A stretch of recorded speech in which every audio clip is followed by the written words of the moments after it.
अगर मैं तुमसे कहूं कि एक दिन अचानक दुनिया खत्म होने वाली है और तुम्हें उसके बारे में 3 साल पहले ही पता चल जाए तो तुम क्या करोगे? यही कहानी है एक लड़के की जिसके पास आ जाता है एक मिस्टीरियस सिस्टम जो उसकी पूरी जिंदगी बदल देता है। मैंने गलती से एक केंचुए पर पैर रख दिया, लेकिन सिस्टम ने कहा कि मैंने एक ड्रैगन को मार डाला। मैंने गलती से अपने पड़ोसी की जवान पत्नी पर पैर रख दिया, हालांकि सिस्टम ने कहा कि मैंने लेवल 3 की ज़ॉम्बी क्वीन को मार गिराया। स्पेशल रिवॉर्ड अनलॉक हो चुका है, सर्वाइवल सिस्टम एक्टिवेट हो रहा है। यह सुनते ही वह चौंक जाता है। सिस्टम ये क्या है? तभी उसके सामने एक ट्रांसपेरेंट पैनल खुलता है जिसमें लिखा होता है सर्वाइवल सिस्टम एक्टिवेटेड। लेकिन असली झटका अभी बाकी था। सिस्टम उसे बताता है कि अभी साल 2026 है, लेकिन सिस्टम असल में 2029 में एक्टिवेट होना था, यानी सिस्टम 3 साल पहले ही एक्टिवेट हो गया है। यह सुनकर वह हैरान रह जाता है।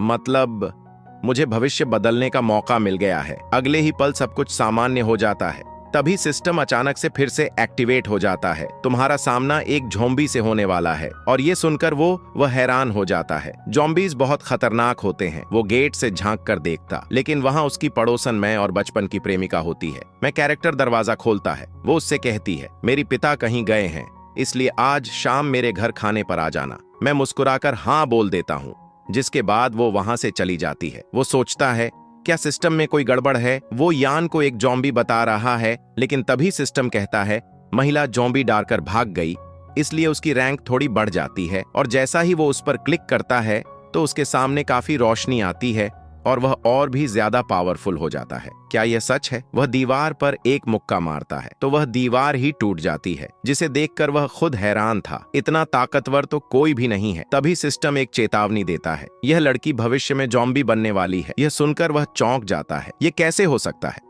यह तो बिल्कुल नामुमकिन है। तभी सिस्टम उसे भविष्य की एक झलक दिखाता है। 3 साल बाद का दृश्य, और जो वह देखता है वह किसी डरावने सपने से कम नहीं होता। शहर तबाह हो चुके होते हैं, लोग ज़ॉम्बी बन चुके होते हैं, हर जगह सिर्फ डर और विनाश होता है। यह देखकर वह समझ जाता है यह कोई मजाक नहीं है, अपोकलिप्स सच में आने वाला है। उसी समय वह एक निर्णय लेता है, इस बार मैं सब कुछ बदलूंगा। मैं अपने परिवार और अपनों को बचाऊंगा। सिस्टम का एक और फीचर खुलता है, शॉप सिस्टम।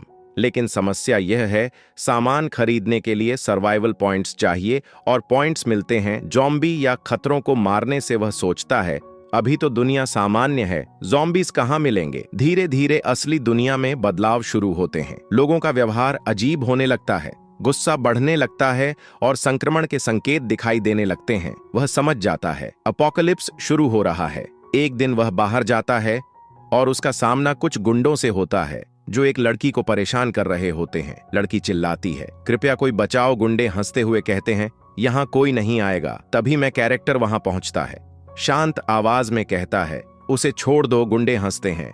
हीरो बनेगा क्या? अगले ही पल एक थप्पड़ में वह एक गुंडे को हवा में उड़ा देता है, दूसरे को मुक्का मारकर दीवार से टकरा देता है। सब हैरान रह जाते हैं, यह इंसान है या कोई दानव? वह लड़की को बचाता है और बिना कुछ कहे वहां से चला जाता है। इसके बाद सिस्टम उसे रिवॉर्ड देता है, survival points, stats increase, new ability unlock. अब वह समझ चुका होता है मुझे और मजबूत बनना होगा। रात को वह घर लौटता है, परिवार के साथ खाना खाता है। सब कुछ सामान्य लगता है, लेकिन वह अंदर ही अंदर जानता है इन सब का भविष्य खतरे में है। अगली सुबह सिस्टम एक नोटिफिकेशन देता है, तुमने सफलतापूर्वक एक दिन सरवाइव किया। Reward survival points plus stat points. Lucky draw system unlock हो गया है। वह उत्साहित हो जाता है। अब देखते हैं क्या मिलता है। वह लकी ड्रॉ स्पिन करता है। पहले कुछ सामान्य चीजें मिलती हैं, फिर एक रेयर आइटम मिलता है, स्पेशल एबिलिटी सीड। वह उसे एक्टिवेट करता है और उसे एक नई पावर मिलती है, यूनिक एबिलिटी, जो आगे की लड़ाइयों में उसकी मदद करेगी। अब वह पूरी तरह तैयार है, मजबूत शरीर, शक्तिशाली एबिलिटीज और भविष्य की जानकारी। अंत में वह खुद से कहता है, अब मैं सिर्फ सरवाइव नहीं करूंगा, मैं इस दुनिया का भविष्य बदलूंगा। यह परिवार मेरे लिए अपने जैसा ही है। इस दुनिया में यही लोग मेरे सबसे करीबी हैं। लेकिन सिस्टम के अनुसार यान भविष्य में एक फीमेल ज़ॉम्बी बनने वाली है और अंकल आंटी का तो सिस्टम में कोई रिकॉर्ड ही नहीं है। इसका मतलब साफ है कि अपोकलिप्स आने से पहले ही उनकी मौत हो चुकी होगी। इसलिए अब जब मुझे सिस्टम पहले ही मिल गया है और मैं स्ट्रांग बन सकता हूँ, तो मुझे हर हाल में इस परिवार की डेस्टिनी बदलनी होगी। ये तो सच में मजेदार है। अब मैं ड्रॉ सिस्टम खोलता हूँ। Grey spin 10 points, white spin 100 points और 5% चांस है हाई लेवल रिवॉर्ड का। मैं तुरंत डिसाइड करता हूं, रिस्क लेते हैं। वाइट स्पिन, 100 पॉइंट्स यूज करो, स्पिन शुरू करो। हिडन प्रोबेबिलिटी ट्रिगर, रिवॉर्ड मिला, rare ability seed green wine. मैं चौंक कर बोलता हूं, पहले ही स्पिन में रेयर रिवॉर्ड, ये तो किस्मत खुल गई, अब रुकने का सवाल ही नहीं है। एक वाइट स्पिन और 11 ग्रे स्पिन्स सब एक साथ कर देते हैं। बधाई हो होस्ट, आपको S rank reward mineral water मिला। बधाई हो host, S rank compressed biscuits. मैं थोड़ा सा मुंह बनाकर बोलता हूँ, ये सारे एस रैंक रिवॉर्ड्स अभी मेरे काम के नहीं हैं। अभी मुझे स्ट्रेंथ चाहिए, सर्वाइवल के लिए पावर जरूरी है। बधाई हो होस्ट, आपको B rank reward 500 gram gold मिला है। मैं हल्का सा हंसता हूँ, ये चीज अभी दुनिया में लाखों की होगी, लेकिन अपोकैलिप्स के बाद इसकी कीमत एक बोतल पानी से भी कम रह जाएगी। इसलिए अभी फोकस सिर्फ स्ट्रॉन्ग बनने पर रखना होगा। चलो अब इस रेयर एबिलिटी सीड को ट्राई करते हैं। अब्सॉर्ब, अचानक मेरे शरीर में एक अजीब सी एनर्जी फैल जाती है, जैसे नसों में कुछ बह रहा हो। बधाई हो होस्ट, आपने एबिलिटी ग्रीन वाइन अनलॉक कर ली है। मैं धीरे से हाथ उठाकर बोलता हूँ, चलो देखते हैं ये एबिलिटी असल में करती क्या है। Green wine activate. मेरे हाथ से बेल जैसी हरी एनर्जी बाहर निकलती है, जो सामने की चीज को जकड़ लेती है। मैं ध्यान से देखता हूँ, सिर्फ पहला लेवल ही इतना पावरफुल है। अगर इसे अपग्रेड किया तो ये और भी डेंजरस बन सकता है। System notification, host upgrade condition पूरी हो चुकी है। क्या आप remaining attribute points auto distribute करना चाहते हैं? मैं बिना सोचे बोलता हूँ, हाँ, इवनली डिस्ट्रीब्यूट कर दो। अपग्रेड सक्सेसफुल, होस्ट लेवल बढ़ गया है। वार्निंग, लो लेवल ज़ॉम्बीज से मिलने वाले पॉइंट्स अब कम हो जाएंगे। मैं हल्का सा सिर हिलाता हूँ, मतलब अब इजी टारगेट्स से ज्यादा फायदा नहीं मिलेगा। अगर फास्ट ग्रो करना है तो हाई लेवल फाइट्स ढूंढनी होंगी। सिस्टम नोटिफिकेशन, होस्ट ने ज़ॉम्बी डॉग्स के एक पूरे ग्रुप को डराकर भगा दिया। Reward 45 survival points. System notification, host ने अकेले डार्क एली क्रॉस की। Reward 15 survival points. System notification, host ने एबिलिटी ज़ॉम्बी को प्रोवोक किया। Reward 15 survival points. मैं गहरी सांस लेते हुए बोलता हूँ, थकान तो हो रही है, लेकिन अगर बॉडी एनहांस ना होती तो ये सब करना पॉसिबल ही नहीं था। अचानक सिस्टम की वार्निंग आती है। वार्निंग, होस्ट के आसपास एक 4th level zombie leader detect हुआ है, तुरंत हाइड हो जाए। मैं धीरे से आगे देखता हूँ, कहाँ है, कौन है? दूर एक लड़की की परछाई दिखाई देती है। मैं हल्का सा मुस्कुरा कर बोलता हूँ, पीछे से तो बिल्कुल नॉर्मल लग रही है, कोई भी नहीं कहेगा कि ये ज़ॉम्बी बनने वाली है। मैं मजाक में एक ईंट उठाकर बोलता हूँ, ये चाहिए क्या? वो मुड़कर मुझे देखती है और हल्की सी हंसी के साथ बोलती है, तुम जैसे लोग हमेशा यही तरीका अपनाते हैं, किसी लड़की से बात करने का यही तरीका है। मैं कंधे उचकाता हूँ, बस ऐसे ही वो मुड़कर चल देती है। मेरे पास टाइम नहीं है। सिस्टम नोटिफिकेशन, होस्ट ने 4th लेवल ज़ॉम्बी लीडर को पीछे हटने पर मजबूर किया। Reward 40 survival points. मैं तुरंत सोच में पड़ जाता हूँ, सिर्फ डराने पर 40 पॉइंट्स। अगर इसे हराया तो रिवॉर्ड कितना बड़ा होगा? तभी सिस्टम की आवाज फिर गूंजती है। वार्निंग, 5वां लेवल ज़ॉम्बी लॉर्ड का नेस्ट डिटेक्ट हुआ है। अंदर एक लॉर्ड, एक लीडर और कई एलीट ज़ॉम्बीज मौजूद हैं। खतरा बहुत ज्यादा है, तुरंत पीछे हटें। मैं हल्का सा मुस्कुराता हूँ, खतरा नहीं, ये तो परफेक्ट फार्मिंग स्पॉट है। आगे एक प्राइवेट क्लब दिखाई देता है, बाहर लिखा होता है entry restricted.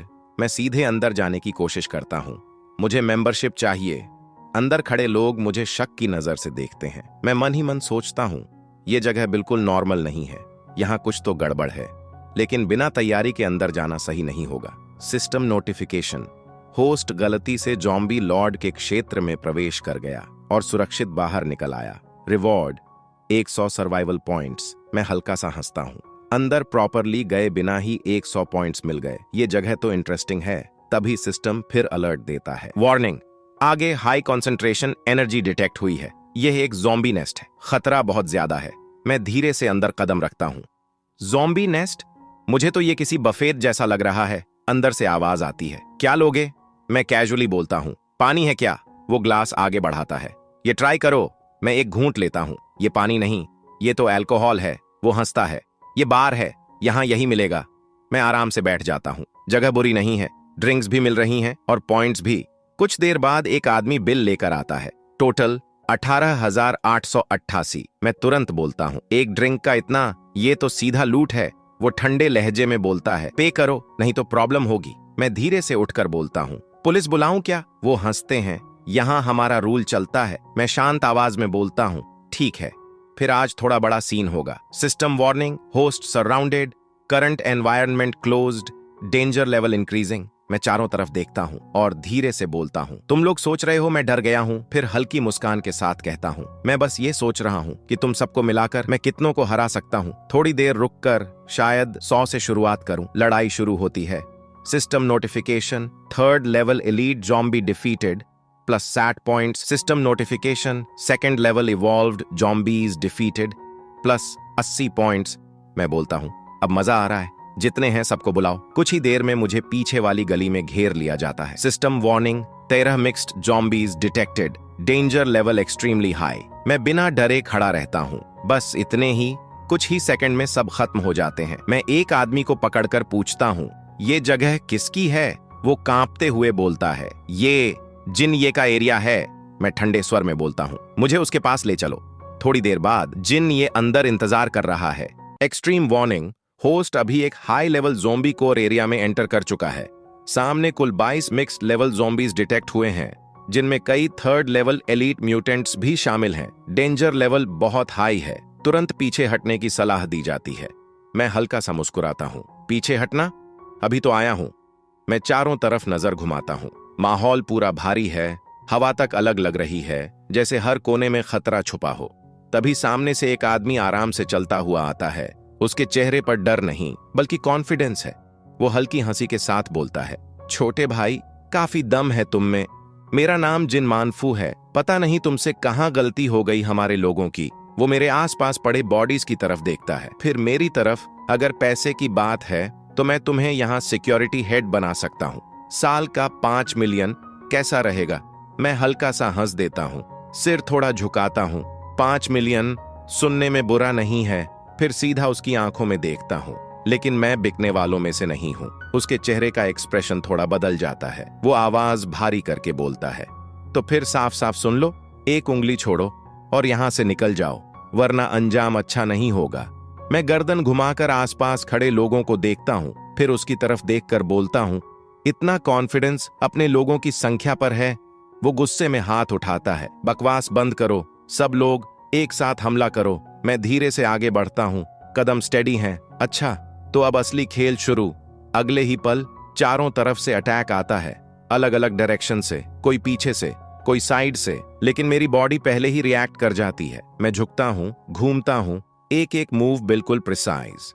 System notification, plus 90 survival points. System notification, plus 90 survival points. हर गिरने वाले के साथ पॉइंट्स बढ़ते जाते हैं। मैं बिना रुके मूव करता रहता हूँ, एक फ्लो में, बस इतना ही। तभी पीछे से एक ज़ॉम्बी स्नेक अटैक करता है। Warning, back attack detected. मैं इंस्टेंटली साइड स्टेप करता हूँ। उसका अटैक हवा में चला जाता है। मैं बिना देखे ही पीछे हाथ मारता हूँ और वो वहीं गिर जाता है। इतना स्लो, कुछ ही सेकंड में पूरा एरिया साफ हो जाता है। जो कुछ सेकंड पहले भरा हुआ था, अब पूरी तरह शांत है। सिर्फ मैं खड़ा हूँ। वो आदमी, जिन मानफू, वहीं जमकर खड़ा रह जाता है। उसकी आंखों में अब कॉन्फिडेंस नहीं, शॉक है। ये कैसे पॉसिबल है? मैं धीरे धीरे उसकी तरफ बढ़ता हूँ। कदमों की आवाज साफ सुनाई देती है। अब आराम से बात करेंगे। वो तुरंत घुटनों पर गिर जाता है। हाँ हाँ, बिल्कुल, जो कहोगे वही होगा। मैं उसके सामने रुकता हूँ। कल से रोज इसी समय अपने सारे लोगों को यहाँ भेजना। वो बिना सोचे सिर हिलाता है। हाँ, भेजूंगा। मैं हल्का सा मुस्कुराता हूँ। अच्छा है, अब काम की बात करते हैं। मैं पास की कुर्सी खींचकर बैठ जाता हूँ। यहाँ बैठना बुरा नहीं है। वो अभी भी नीचे झुका हुआ है। आपको क्या चाहिए? मैं थोड़ा आगे झुककर बोलता हूँ। अगर मैं कहूँ कि मैं तुम्हें इस पूरे शहर का अंडरग्राउंड किंग बना सकता हूँ, तो वो हल्का सा हंसने की कोशिश करता है, लेकिन डर साफ दिखता है। ये मजाक है क्या? मैं बिना हंसे बोलता हूँ। मैं मजाक नहीं करता। वो चुप हो जाता है। लेकिन क्यों? मैं धीरे से बोलता हूँ, क्योंकि जो आने वाला है वो सब कुछ बदल देगा। वो कंफ्यूज्ड होकर पूछता है, क्या मतलब? मैं उसकी आंखों में देखते हुए बोलता हूँ, तुमने कभी रिबर्थ के बारे में सुना है? वो सिर हिलाता है। नहीं। मैं गहरी आवाज में बोलता हूँ, 1 साल बाद अपोकलिप्स आएगा। वो हंस देता है। ये सब फिल्मों में अच्छा लगता है। मैं बिना रिएक्शन दिए बोलता हूँ, पहले 24 घंटे 80% लोग मरेंगे। 1 महीने में सिर्फ 5% लोग बचेंगे। 3 साल बाद ह्यूमन सिविलाइजेशन खत्म। अब उसकी हंसी रुक जाती है। वो सीधा मेरी तरफ देखता है। तुम सच बोल रहे हो? मैं जवाब देता हूँ, हाँ, और मैं वही इंसान हूँ जो उस फ्यूचर से वापस आया है। अब उसका चेहरा पूरी तरह बदल जाता है। तो अब हमें क्या करना होगा? मैं खड़ा होता हूँ। मुझे एक आदमी चाहिए जो रिसोर्सेज कलेक्ट करे और मेरे लिए काम करे। वो तुरंत बोलता है, मैं करूंगा। मैं जेब से एक गोल्ड बार निकालकर उसकी तरफ फेंकता हूँ। वो घबराकर उसे पकड़ता है। ये मैं बोलता हूँ, ये सिर्फ शुरुआत है। वो धीरे से पूछता है, आपको पैसे की जरूरत नहीं? मैं सिर हिलाता हूँ, मुझे सिर्फ रिजल्ट चाहिए। मैं मुड़ते हुए बोलता हूँ, बिजनेस एरिया में एक वाइट बिल्डिंग है। वो तुरंत समझ जाता है, न्यू चेंबर क्लब। मैं कहता हूँ, वहीं मुझे वहां कुछ चाहिए। वो जल्दी से बोलता है, मैं सब अरेंज कर दूंगा। मैं चलते चलते बोलता हूँ, देखते हैं। अगला दिन, सिस्टम नोटिफिकेशन, आपने एक और दिन सक्सेसफुली सरवाइव किया। रिवॉर्ड 400 सर्वाइवल पॉइंट्स और 8 एट्रीब्यूट पॉइंट्स। मैं बोलता हूं, सब इवनली डिस्ट्रीब्यूट कर दो। Upgrade complete. मैं थोड़ा मुस्कुराता हूं। अब देखते हैं आज लक कैसा है। White spin activate. व्हील घूमता है, धीरे फिर तेज। Rare reward unlocked. मैं हल्का सा हंसता हूं, लगता है आज किस्मत साथ है। उसे अचानक एक बेहद दुर्लभ इनाम मिलता है, एक इंटेलिजेंट पपेट जो दिखने में इंसान जैसा है लेकिन असल में एक खतरनाक हथियार है, जिसकी वफादारी पूरी तरह अपने मालिक के प्रति होती है और वो अपनी शक्ल तक बदल सकता है। जैसे ही वो उसे एक्टिवेट करता है, उसे एहसास होता है कि ये कोई साधारण चीज नहीं। इसकी ताकत, इसकी स्पीड और इसकी लड़ने की क्षमता एक ट्रेंड फाइटर से भी कहीं ज्यादा है।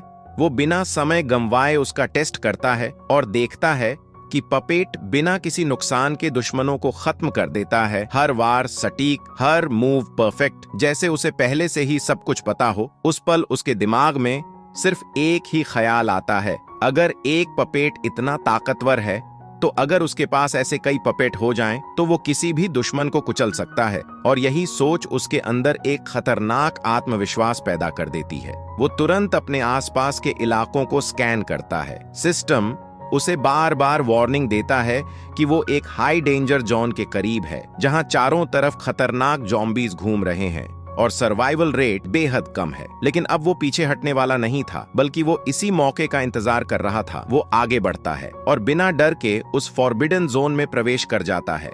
जैसे ही वो अंदर जाता है, उसे महसूस होता है कि यहाँ का माहौल पूरी तरह अलग है। हवा भारी है, सन्नाटा अजीब है और हर तरफ खतरे की गंध है। लेकिन उसके चेहरे पर डर नहीं, बल्कि एक्साइटमेंट था। कुछ देर बाद वो एक अंडरग्राउंड मार्केट जैसी जगह पर पहुंचता है, जहां बाहर से सब कुछ सामान्य लगता है, लेकिन अंदर हर चीज ताकत और सौदे पर टिकी हुई थी। वहां अलग अलग लेवल के फाइटर्स मौजूद थे, कोई बॉडीगार्ड, कोई मर्सेनरी, कोई असैसिन, लेकिन उसे उनमें से कोई भी खास नहीं लगता। वो एक नजर सबको देखता है और ठंडी आवाज में कहता है, मुझे यहाँ का सबसे ताकतवर इंसान चाहिए, जो सच में लड़ने लायक हो। उसकी बात सुनकर वहां मौजूद लोग पहले हंसते हैं, फिर थोड़ा सीरियस हो जाते हैं, क्योंकि उसके कॉन्फिडेंस में कुछ अलग था। उसे ऊपर के फ्लोर्स पर ले जाया जाता है, जहां सपोजिडली स्ट्रॉन्गेस्ट लोग रहते हैं, लेकिन फिर भी वो सेटिस्फाइड नहीं होता। वो साफ कह देता है, ये सब नहीं, मुझे वो चाहिए जो सच में इस जगह को कंट्रोल करता है। अब वहां का स्टाफ थोड़ा नर्वस हो जाता है, क्योंकि वो जिस इंसान की बात कर रहा था वो कोई आम फाइटर नहीं, बल्कि इस पूरे सिस्टम का हिडन कंट्रोलर था।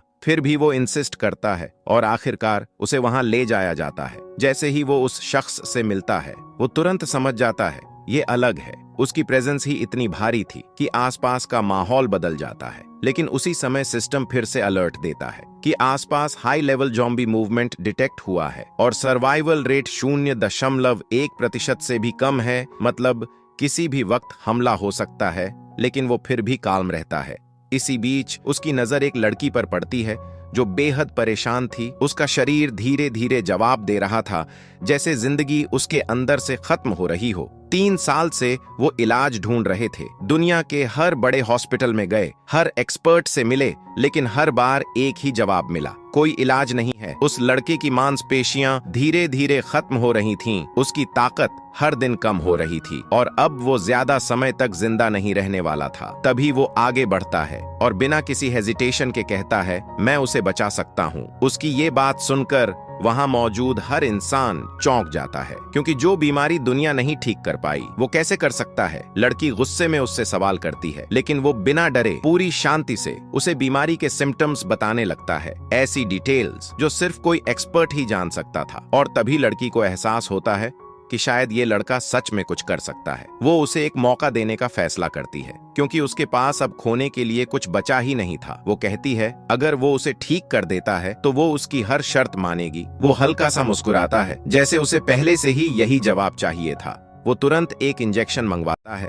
और अपने पास मौजूद खास रिसोर्स को उसमें मिलाता है। ये कोई साधारण दवा नहीं थी बल्कि सिस्टम से मिला हुआ एक रेयर आइटम था जिसमें ऐसी ताकत थी जो शरीर को अंदर से रिपेयर कर सकती थी। वो उस लड़के को वो दवा देता है और सब लोग सांस रोके देखते रहते हैं। कुछ सेकंड तक कुछ नहीं होता, सन्नाटा छा जाता है। फिर धीरे धीरे बदलाव शुरू होता है। लड़के की सांसें स्टेबल होने लगती हैं, उसका कमजोर शरीर ताकत वापस महसूस करने लगता है, उसकी उंगलियां हिलती हैं। फिर वो खुद उठने की कोशिश करता है और उसकी आंखों में पहली बार जिंदगी की चमक लौट आती है। वो खुद हैरान होकर कहता है मैं ठीक हो रहा हूँ। उस पल वहां मौजूद हर इंसान समझ जाता है कि उन्होंने अभी कुछ असंभव होते देखा है। लड़की की आंखों में आंसू आ जाते हैं, लेकिन इस बार ये खुशी के आंसू थे। वो तुरंत उसके सामने झुक जाती है और कहती है आप जो चाहें मांग सकते हैं। अब पावर पूरी तरह उसके हाथ में थी। वो बिना टाइम वेस्ट किए अपनी शर्तें रखता है। पहली, उसे उस लड़के की जरूरत है कुछ स्पेशल एक्सपेरिमेंट्स के लिए।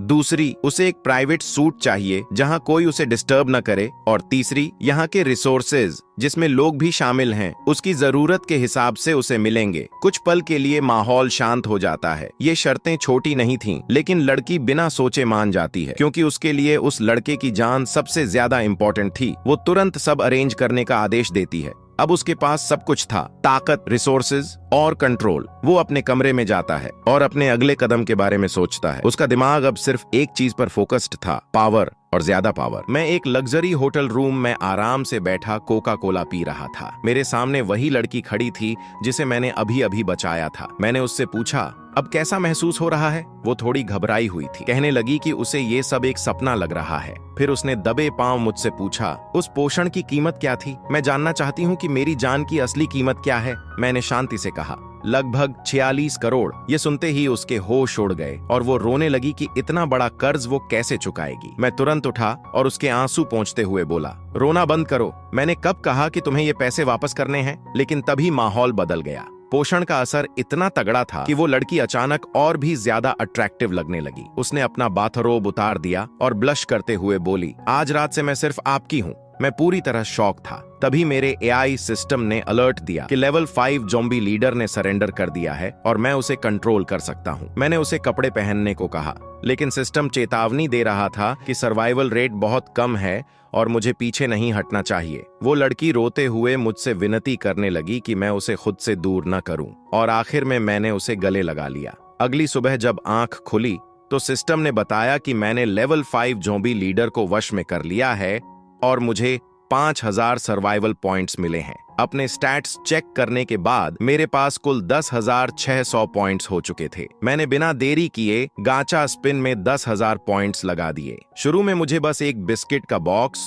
और एक डेजर्ट ईगल पिस्टल मिली, लेकिन तभी मेरा जैकपॉट लगा और मुझे मिली एक God level skill, instant teleportation. मैंने तुरंत उस एनर्जी स्टोन को कंज्यूम किया और लेवल 2 पर अपग्रेड हो गया। अब मेरी मेंटल परसेप्शन पावर अनलॉक हो चुकी थी और मैं एक ह्यूमन रडार बन चुका था। अपनी नई पावर को टेस्ट करने के लिए मैं होटल की छत से कूद गया।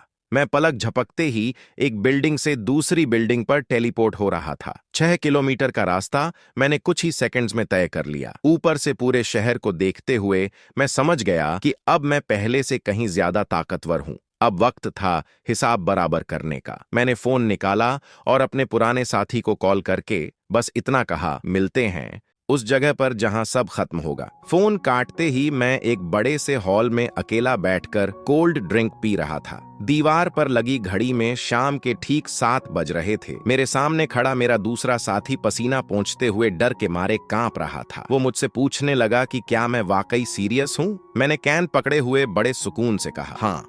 वो बुरी तरह परेशान था। कहने लगा कि अगर हमने शहर के उन 5 बड़े दुश्मनों यानी 5 टाइगर्स से एक साथ पंगा लिया तो ये हमारे लिए भारी पड़ सकता है, क्योंकि उनके पास 2000 से ज्यादा लोग हैं। मैं बिना किसी खौफ के सोफे पर फैलकर बैठ गया और सोने की एक चमकती ईंट उठाकर उसे गौर से देखने लगा। मैंने साफ कह दिया कि मुझे नए लोगों की जरूरत है और अब ये पूरा अंडरग्राउंड मार्केट मेरे इशारों पर नाचेगा। तभी मैंने ढेर सारी सोने की ईंटें उसके सामने पटक दी। इतना सोना देखकर उसकी आंखें फटी की फटी रह गईं। मैंने मुस्कुराकर पूछा, क्या ये उनकी वफादारी खरीदने के लिए काफी नहीं है? वो हकलाते हुए बोला कि इतने सोने के लिए तो वो अपनी जान भी दे देंगे। मैं तुरंत खड़ा हुआ और उसे 5 इनविटेशन लेटर्स तैयार करने को कहा। वो कांपते हुए पूछने लगा कि इतने खतरनाक इलाकों में ये खत लेकर कौन जाएगा? मैंने बस एक ठंडी मुस्कुराहट दी और कहा, मैं खुद जाऊंगा। रात के अंधेरे में मैं एक ऊंची बिल्डिंग की छत पर खड़ा हुआ और अपनी मेंटल परसेप्शन पावर से पूरे शहर को स्कैन किया। मैंने पलक झपकते ही उन 5 टाइगर्स की सटीक लोकेशन ट्रैक कर ली। अपनी टेलीपोर्टेशन पावर का इस्तेमाल करके मैं हवा की तरह उनके अड्डों में घुसा। किसी के बिस्तर पर, किसी के बाथरूम की दीवार पर और किसी के कमरे में मैंने अपना लेटर चाकू से गाड़ दिया। जब मैं वापस हॉल में लौटा तो मेरा साथी हैरान था कि मैं सिर्फ 1 घंटे में 5 जगह होकर आ गया। उसने डरते हुए पूछा, आपको कैसे पता वो सब आएंगे? मैंने कोल्ड ड्रिंक पीते हुए कहा, क्योंकि हर एक खत उनके बिस्तर पर चाकू से लगा है। उसकी रूह कांप गई ये सोचकर कि अगर मैं खत गाड़ सकता हूँ तो उनका गला भी काट सकता था। तो लाओ जिन, यही है वो बड्ढा आदमी जिसके बारे में तुम बात कर रहे थे, जो हमें हमारी पहली कमाई देने वाला है। अगर मैं ये सब नहीं करता तो क्या तुम लोग यहाँ होते? सामने खद्दा बॉस मुझ पर चिल्लाया। थोड़ी बहुत ताकत क्या आ गई? खुद को बहुत बड्ढा समझने लगे हो। तुम्हारी हिम्मत कैसे हुई मुझे धमकी देने की? आज तुम यहाँ खुद चलकर आए हो तो अब यहाँ से जिंदा बचकर जाने की सोचना भी मत। मैंने शांति से उससे पूछा कि आखिर वो चाहता क्या है। उसने अपनी बंदूक सीधे मेरे माथे पर तान दी। लाओ जिन चिल्लाया, यांग बॉस, पागलपन मत करो, ये कोई मामूली इंसान नहीं है। पर वो नहीं माना। उसने गुस्से में कहा, कैसा पागलपन? इसे कहो अपनी औकात में रहे। क्या इसे वाकई लगता है कि ये मुझे अपने नीचे काम करवाएगा? उसने ट्रिगर दबा दिया। गोली चली, लेकिन जो हुआ उसे देखकर सबके होश उड़ गए। मैंने पलक झपकते ही उस जलती हुई गोली को अपनी 2 उंगलियों के बीच दबोच लिया। यांग की आंखें फटी की फटी रह गईं। वो हकलाने लगा, ये कैसे मुमकिन है? मैंने वही शब्द उसे वापस लौटाए। अगले जन्म में याद रखना, कभी गलत इंसान से पंगा मत लेना। अगले ही पल वो जमीन पर था। मैंने वहां मौजूद बाकी लोगों की तरफ देखा और मेज पर सोने का ढेर लगा दिया। मैंने साफ कह दिया, ये सोना उन लोगों के लिए है जो मेरे पार्टनर बनेंगे, और जो साथ नहीं देना चाहते वो अपना फैसला खुद कर लें। यांग के बाकी साथी तुरंत मेरे सामने झुक गए और मुझे अपना नया मालिक मान लिया। लालच वाकई में सबसे अच्छा हथियार है। मैंने लाओ जिन को हुक्म दिया कि एक बड्ढी जगह ढूंढो और इन सबको वहां इकट्ठा करो। लाओ जिन ने पूछा कि हम वहां क्या करेंगे? मैंने मुस्कुराकर जवाब दिया, जाहिर है अब हमें नए लोगों का इंटरव्यू लेना है। तभी मेरा सिस्टम अपडेट हुआ। बाईं तरफ से एक और साधारण झोंबी को ढेर करने पर मुझे फिर से 15 पॉइंट्स मिले। मेरी ताकत और मेरा साम्राज्य दोनों अब तेजी से बरक रहे थे। मैंने अपनी आंखें बंद की और अपनी मेंटल परसेप्शन पावर यानी परसेप्शन डोमेन को एक्टिवेट किया। पलक झपकते ही मेरी नजरों के सामने पूरा नजारा बदल गया। अब मुझे दीवारें नहीं बल्कि उन दीवारों के पीछे छिपे इंसानों की हीट सिग्नेचर दिखाई दे रही थी। हर एक धड़कन, हर एक हलचल मेरी रडार पर थी। तभी मेरे सिस्टम ने एक जोरदार अलर्ट दिया। मेरे ठीक सामने एक 4th stage human power house खड़ा था। उसका नाम था सोंग चाओमिंग। वो लिनजियांग सिटी के सर्वाइवर बेस का सबसे ताकतवर और ईमानदार लीडर माना जाता था। उसकी शख्सियत में एक अजीब सा ठहराव था, लेकिन उसे अंदाजा भी नहीं था कि आज उसकी जिंदगी हमेशा के लिए बदलने वाली है। मैं उसके करीब पहुंचा और अपनी जेब से एक चमकता हुआ लाल रंग का कीमती जेम निकाला। ये कोई मामूली पत्थर नहीं था, ये सोई हुई शक्तियों को जगाने की चाबी थी। जैसे ही मैंने वो जेम सोंग चाओमिंग की तरफ बढ़ाया, उसके चेहरे पर हैरानी के भाव थे। उसके शरीर के अंदर दबी हुई आग की शक्ति अचानक ज्वालामुखी की तरह फट पड़ी। उसकी उंगलियों के पोरों से निकलती आग की लपटें कमरे के अंधेरे को चीर रही थीं। वो अपनी ही ताकत को देखकर दंग था। उसे यकीन नहीं हो रहा था कि वो अब एक साधारण इंसान नहीं बल्कि एक सुपर ह्यूमन बन चुका था। मैंने बिना समय बर्बाद किए उसे एक ब्लैक लिफाफा थमाया। उस खत के अंदर जो लिखा था वो किसी की भी रूह कंपाने के लिए काफी था। दुनिया का अंत करीब है सोंग। ये जो शक्तियां तुम्हें मिली हैं, ये सिर्फ शुरुआत है। मैंने उसे साफ हिदायत दी कि इस राज को मामूली मत समझना। इसे देश के सबसे ऊंचे ओहदे पर बैठे अधिकारियों तक पहुंचाना अब उसकी जिम्मेदारी थी। सोंग चाओमिंग को पता था कि मैं मजाक नहीं कर रहा हूँ। सोंग चाओमिंग पागलों की तरह अपने सीनियर के पास पहुंचा, पर किसी ने उसकी बात पर यकीन नहीं किया। सब उसे पागल समझकर बाहर निकालने लगे। लेकिन जब उसने अपना हाथ हवा में लहराया और कमरे का तापमान अचानक सैकड़ों डिग्री बढ़ गया, तब सबकी बोलती बंद हो गई। ये कोई जादू नहीं, ये सुपर पावर है। ये खबर आग की तरह ऊपर तक पहुंची। सरकार के बड़े अफसरों और साइंटिस्ट्स की तुरंत मीटिंग बुलाई गई और फौरन फायर सीड प्लान को मंजूरी दे दी गई। उन्होंने 3000 जांबाज सैनिकों को मेरी तलाश में लगा दिया। उन्हें लग रहा था कि वो मुझे ढूंढ रहे हैं, पर उन्हें नहीं पता था कि मैं ही उनका मार्गदर्शक हूँ। उधर मेरा सिस्टम लगातार गूंज रहा था। मैंने अपने 1 लाख पॉइंट्स खर्च करके ब्लू स्पिन व्हील शुरू किया। मुझे इनविजिबिलिटी, गायब होना और टेलीपोर्टेशन जैसी खतरनाक शक्तियां मिली। अब मुझे पकड़ना नामुमकिन था। मैंने अपनी पूरी ताकत को लेवल 3 पर पहुंचा दिया, जिससे मेरी सारी पावर्स दोगुनी हो गईं। अब मैं अपनी अगली प्लानिंग के लिए पूरी तरह तैयार था। तभी लाओ जिन हांफते हुए कमरे में घुसा। मालिक, अनर्थ हो गया। सरकार के लोग हमारे दरवाजे पर आ पहुंचे हैं। मैंने बिना किसी हलचल के शांति से कहा। मुझे पता था वो इतनी जल्दी आएंगे। उनसे जाकर कह दो मैं उनसे मिलने के लिए तैयार हूँ। कल रात 9 बजे का वक्त तय करो और जगह उन्हें खुद चुनने दो। अब शतरंज की बिसात पूरी तरह बिछ चुकी थी और हर मोहरा ठीक वैसी ही चाल चल रहा था जैसा मैंने सोचा था। मेरी शक्तियों का स्तर अब बढ़ता ही जा रहा था। मैंने अपने कमरे में बैठे बैठे ही अपनी इनविजिबिलिटी यानी गायब होने वाली पावर को टेस्ट किया। मेरा साथी लाओ जिन पास ही खड्डीढ़िया था, लेकिन उसे अंदाजा भी नहीं था कि मैं उसके ठीक सामने खड्डा होकर कोल्ड ड्रिंक पी रहा हूँ। जब उसने हवा में उड़ती हुई कैन देखी तो उसके पैरों तले जमीन खिसक गई। मैंने मुस्कुराकर अपनी मौजूदगी का एहसास कराया और कहा कि अब आराम का वक्त खत्म हुआ, क्योंकि कल एक बहुत बड़ी मुलाकात होने वाली है। अगले दिन मैं शहर के सबसे सुरक्षित और हाईटेक सरकारी ठिकाने पर पहुंचा। वहां चारों तरफ कड़ीढ़ा पहरा था और चप्पे चप्पे पर लेजर सेंसर्स और कैमरे लगे थे। कंट्रोल रूम में बैठी एक लड़की और एक बुजुर्ग ऑफिसर स्क्रीन पर नजरें गड्ढाए थे, लेकिन उन्हें ये नहीं पता था कि मैं उनकी सारी सुरक्षा को चकमा देकर पहले से ही उनके अंदरूनी हॉल में पहुंच चुका हूं। जब वो लड़की मीटिंग रूम में दाखिल हुई तो मुझे वहां आराम से चाय पीते देख उसकी आंखें फटी की फटी रह गईं। उसने हैरानी से पूछा, तुम अंदर कैसे आए? बाहर तो परिंदा भी पर नहीं मार सकता। मैंने बिना वक्त जाया किए सीधा मुद्दे की बात की। मैंने वहां के सबसे बड़े लीडर से मुलाकात की और उन्हें साफ लफ्जों में चेतावनी दी। कयामत अब कोई कहानी नहीं बल्कि हकीकत है, और अगर आप अपने लोगों को बचाना चाहते हैं तो हमें अभी से सेफ हाउस और शेल्टर बनाने होंगे। मेरी बातों में वो वजन था कि उस बुजुर्ग ऑफिसर ने तुरंत मेरी बात मान ली। उन्होंने अपनी वफादारी और सहयोग दिखाने के लिए मेरे सामने 10 बेहद कीमती अवेकनिंग सीड्स यानी जादुई मणि रख दी। मैंने उन चमकती हुई मणियों को देखा और मुस्कुराकर कहा कि ये 10 बीज इस देश के आने वाले 10 सबसे ताकतवर रक्षक तैयार करेंगे। वो बुजुर्ग ऑफिसर मेरे सामने सम्मान में झुक गए, क्योंकि उन्हें समझ आ चुका था कि मैं ही वो इंसान हूँ जो इस डूबती हुई दुनिया का आखिरी सहारा है। अब मेरी टीम भी तैयार थी और सरकार का साथ भी मिल चुका था। मैंने अपनी शक्तियों को महसूस किया और मन ही मन कहा, अब असली खेल का आगाज होगा।